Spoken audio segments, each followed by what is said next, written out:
Herkese salam, kanalıma hoş gelmişsiniz. Müğənni Aysun İsmailova efirdə atasının səsini eşitdikdən sonra halı pisləşib.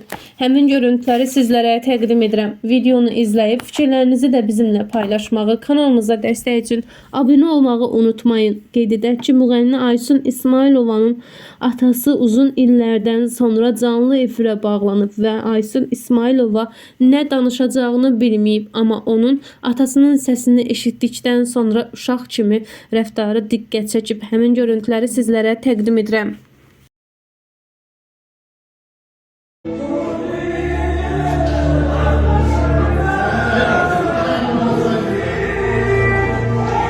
Çıkın reklama! Çekme, çekme.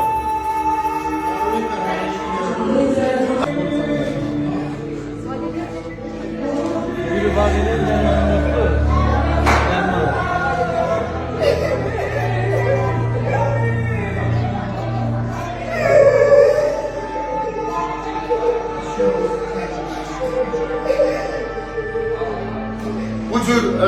Bu cür musikini dayandırın uşaqlar. Necə? Necə? Danışma. Görsənmə, tamam. Belə verişi davam elətdirmək istəmirəm. Kısa bir fasilə verin, çünki çox qısqarsın.